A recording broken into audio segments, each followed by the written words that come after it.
Hello, everybody, and welcome back to another episode of the Rogue Agent Answers. My name is the Rogue Agent. Some people call me David Lewis, and every week I answer one of the many life insurance related questions that I've received from clients, from email subscribers on the daily email list, questions floated to me from across the interwebs, in the comments sections, which I know you're not supposed to read, or just interactions that I've had with people in real life over the past 20 years, which is a long time. And some of these questions I just scribbled down on scrap pieces of paper. Some of these are stuff I've written down on my phone. Some of it is on Post-it notes scattered all over the office. And every week I answer one of those questions. So if you'd like to ask your question, drop them in the comments section or join my email list for more life insurance tips and advice at monogenics.com. monegenics.com. Also, keep in mind that nothing in this podcast is or should be construed as financial, investment, legal, or tax advice. In fact, nothing that I say in this podcast should be construed even as insurance advice, as I don't give individual advice blanket just across the internet unqualified to random strangers. So if you need any of that stuff, contact a licensed professional that you know, like, and trust, preferably someone licensed in your jurisdiction. And now for this week's question. All right, this question this week is about paperwork. What the heck, I'll go through it. Why didn't the life insurance company process my paperwork yet?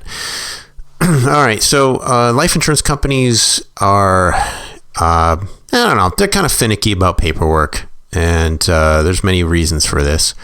Part of it is going to be regulatory. So if they do not have everything documented a certain specific way, then and they get audited, it's going to, basically it's going to bring max pain to whoever's in charge of compliance at the company. Another issue is business process. So the business has to be run a certain way for it to work. And like it or lump it, paperwork is a big part of the insurance business. I don't like paperwork. I never have liked paperwork. Some of it to me seems like it's just busy work, like it doesn't make any sense. There's certain things that you have to do doubles and triples, and I don't like doing duplicates and triplets and triplicates and stuff like that on paper, but sometimes it's necessary. And then, also just how specific certain things have to be. Again, it's a big part of it's a big part of the insurance business. So everything has to be documented to prevent potentially, some potential liability problems, fraud problems, simple mistakes, material misstatements, that could legitimately cost the company a lot of money. So, and also policyholders. So, there's also some part of it that I chalk up to just corporate politics, and whatever other assorted shenanigans are going on at the company, bureaucratic kind of stuff. So some business processes are in place because that's the way they've always been done, and there's no other reason. Just other than we've done it this way for the last 20 years and that's how we're going to do it, that kind of thing. Sometimes it's a generational thing. Other times it's a belief about how other people will react if the status quo changes. I've run into some really weird things at some of the insurance carriers, like, stuff that just seems unbelievable, like holding up paperwork or not processing paperwork because, it comes from an independent broker, or because it's something that, or because somebody has a beef with somebody else in the office that has nothing to do with the agent. It's just two people passing paperwork. The agent submits the paperwork, and then two people in the home office are passing it back and forth between another, and they're having a beef. They're on each other's nerves or something like that. So one person delays the other person's work, and it's stuff that you have nothing to do with, or the agent has nothing to do with. So a lot of, and also a lot of corporate types are afraid of their own shadow. Quite frankly, they're afraid to admit when they're wrong or that they've made a mistake. They're afraid of looking bad in front of their peers. They don't want a PIP. If you're in the corporate world, you know what that means. Their performance reviews, and then they have to put you on a PIP. If you're not doing so well, which means translates to 6 months later you're going to get fired. They don't want to take any sort of real responsibility or have any accountability because they don't want the risk of losing their jobs. And usually taking accountability means admitting when you fucked up. So they're afraid to admit faults. They're afraid to admit when they might be wrong. They're afraid of change. They're afraid of that everything is going to be perceived as being mostly negative. Now, I'm not describing literally everyone who works in the life insurance business, okay? But they are there, and some of them work in management, and some of them really do and act this way, and they really do feel and act this way. So it's that's just what we're working with. As far as paperwork is concerned, all paperwork that you submit to an insurance company, so if you have a life insurance policy, anything that you're going to submit to them has to be complete. And this is, by the way, this is for any insurance company. They all work the same way on this particular thing. Anything you submit to an insurance company has to be completed and submitted in what they call good order. Good order means that you followed the paperwork instructions to a T. If you forgot to check off a box, if you forgot a date, the date doesn't match what's expected on the paperwork, if your signature isn't correct, if the signature looks like it's a digital signature and it's supposed to be what they call a wet signature, meaning you took your hand, had a pen in your hand, and physically signed it. If the signature looks off, if you forgot a signature somewhere, if the signature isn't acceptable according to the instructions, everything is going to be rejected and you'll have to start all over again. And believe me, it seems like a really stupid thing, but I've seen paperwork that comes back and it's like, oh no, we can't, the box wasn't checked. Please complete this entire page all over again. And there's no wiggle room. Right, and I've seen paperwork rejected because of that kind of stuff. It was unclear whether or not a box was checked off correctly. So paper trails are very, very important. So for both you and for the company. So think of it this way: it's really annoying, but if you had to go in front of a judge with that paperwork, you'd want it to be perfect in every way imaginable, so that there was zero doubt about your intentions. It should be unequivocal, right there in black and white. No room for interpretation or doubt. Now, suppose you submit some paperwork and then something isn't really done correctly or done in a timely manner. Here's how I normally handle it. You treat folks at the insurance company like they're basically like they're your employees. In many respects, that's exactly what they are. As a whole life policyholder, you are part owner of the insurance company. These people work for you. In essence, they're your employees. I mean, they're not going to respond to you like you're literally their boss, but you have to think like an employer, not a customer. Don't get me wrong here. You can't and you shouldn't abuse customer service staff. That's not going to get you anywhere. Just like it wouldn't get you anywhere if you were the real boss.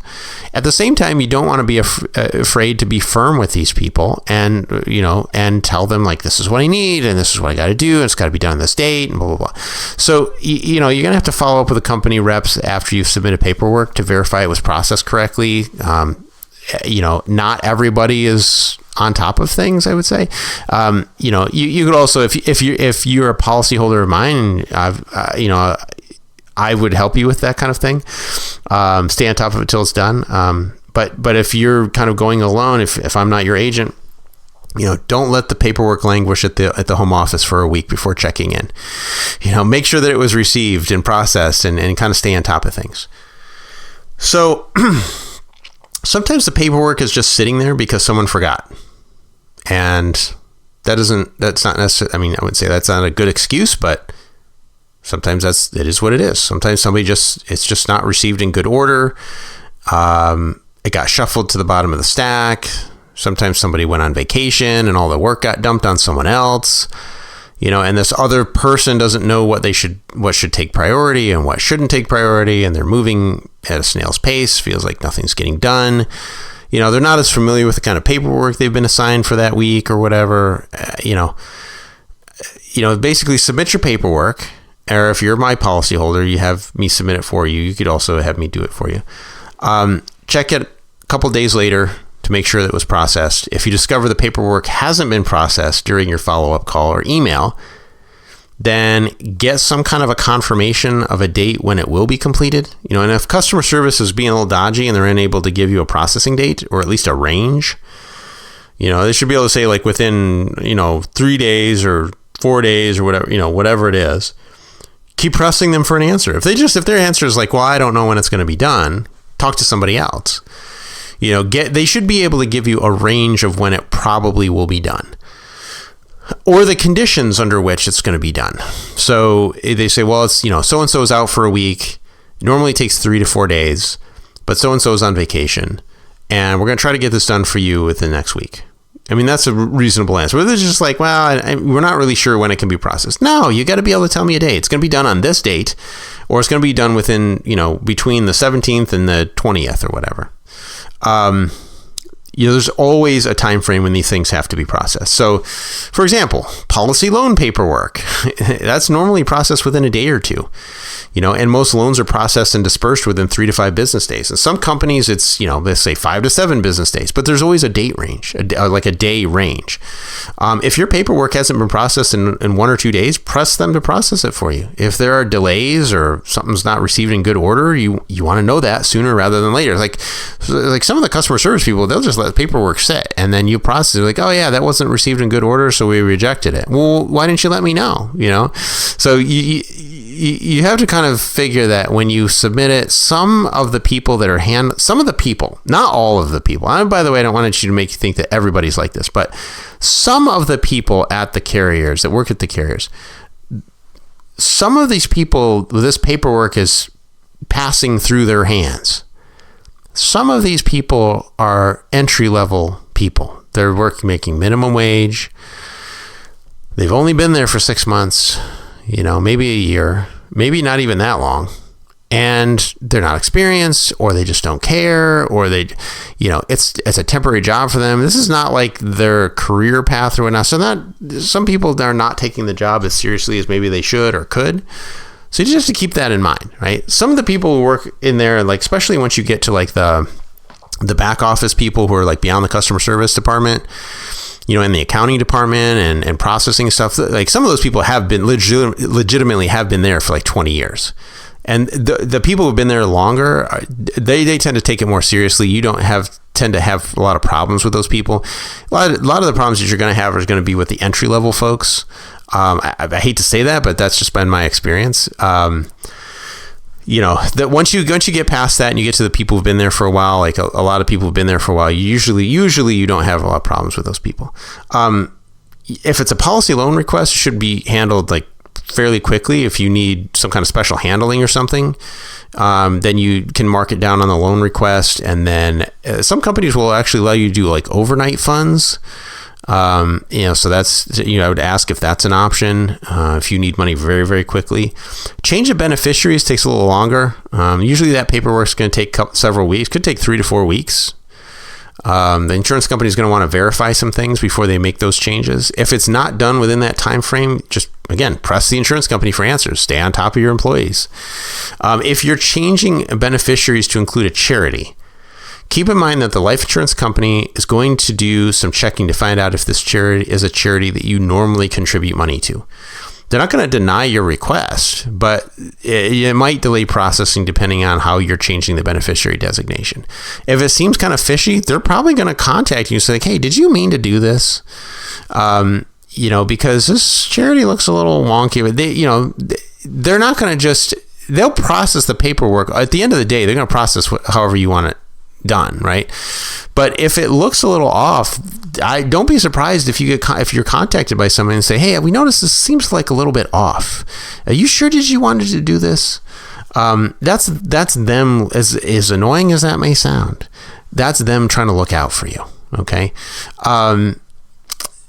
They might be hesitant to just make the change without confirming with you, just in case you were somehow coerced or tricked into making the change. Especially for older people, like if they're getting a beneficiary change request on somebody who's 74 years old, there's some red flags there, right? And they're probably going to ask, especially if it seems like an unusual change request, like, oh, you're changing it from your kids to this person that seems to be like totally unconnected to this policy. Maybe we should ask about that, that kind of thing. Change of ownership is even a more serious deal. So if you change ownership, policy ownership, and the change of ownership looks unusual, like you're giving your policy to a stranger or to a distant relative, that might delay processing times. So insurers are always going to ask questions about what they consider to be stranger-owned life insurance, or what they call STOLI arrangements. They don't like those arrangements. They don't want to change ownership on a policy to someone who, is essentially a stranger to you. Now, legally, they can't do anything about it. If you insist that they change it, they have to change it. You are the policy owner. You can assign your rights to anyone you want. That's kind of like the benefit, and also maybe the drawback or the liability that you have as an owner. As a policy owner, you literally can do anything you want with that contract. If you want to assign beneficiaries to somebody, if you want to give your money away to some bum on the street, you could. If you want to, change ownership and relinquish all ownership in the policy and give it to somebody else, you can do that. But the insurance company is also going to check up on you and ask you if you really meant to do this, and are you sure this is the consequences of doing this kind of thing. But if you're just looking to have the paperwork process, stay on top of it until it's done. If you or the company is sending anything by USPS, United States Postal Service, or UPS, add some extra processing time for mail or package delivery delays, right? Because the insurance company can't control what the U.S. mail or what UPS or FedEx or whatever does. Sometimes paperwork gets lost in the mail. Believe it or not. Believe it or not. And believe it or not, postal employees have been known to steal checks. There's some carriers that actually, they don't like sending stuff by mail because they've had a problem with postal carriers stealing policy loan checks. There's a case a while back here in North Carolina, where a postal employee and two other people were caught stealing $24 million in checks and then turning around and selling them online. So, that kind of thing is where the carriers are going to be looking out for stuff like that. So anyway, the point is that when you're processing paperwork, be patient with them, but also make sure that you're getting firm deadlines on when things are going to be done. All right, I hope that helps. Hope that clears up the question, or answers the question, I guess. And I will see you in the next one. Okay, that's it for this week's question. If you'd like to add your question to the list, just drop them in the comment section or send me an email. And if you want more life insurance tips and advice, just head on over to monogenics.com, monegeniix.com, and sign up for my daily email list.